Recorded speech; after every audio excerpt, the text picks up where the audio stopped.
100 మామూలు ఇల్లుంటే ఒకటో రెండో డబ్బున్న కుటుంబాలుంటాయి. ఆ ఇంటితో తెలియని ఏదో ఎమోషన్కి కనెక్ట్ అవుతూ ఉంటారు. ఇది ప్రతి ఊర్లోనూ ప్రతి కుర్రాడి జీవితంలోనూ జరుగుతూ ఉంటుంది.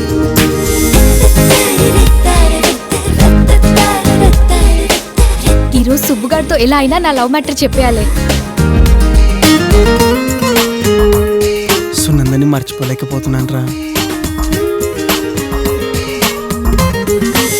నీకు లవర్ ఉందా? బావగాడు కూడా మార్గదర్శిలో చేరాడు. ఓ క్రీమ్ బిస్కెట్ కొనుక్కున్నాడు. నీ చేపల పులుసు ఆగు, పైసీగా కావాలన్నాగా పైసీగా. ఫుల్ టైం కట్లు కడుతుంటాను, పార్ట్ టైం ఫ్లాట్లు కడుతుంటాను.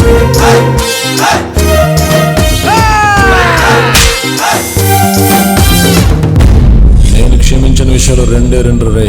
ఒకటి, నా చెరువులో చేప జోలికి వచ్చిన. 2, నా ఇంట్లో పాప జోలికి వచ్చిన. మనిషిగా పుట్టినందుకు అవసరమైతే ప్రపంచంతోనే పోరాడాలి. ఈ ప్రపంచంలో ఎవరి సిగ్నేచర్ వాడికి ఉండాలి రాజా. ఎక్కడ అవమానం జరిగిందో అక్కడే అభిమానం సంపాదించుకుంటాను. నువ్వు చేసిన పని ఫెయిల్ అయి ఉండొచ్చు, కానీ నువ్వు ఫెయిల్ అవ్వలేదు.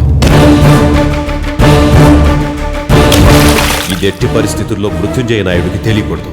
మన ఫార్మేట్ ఆడుతూనే పోవాలరా.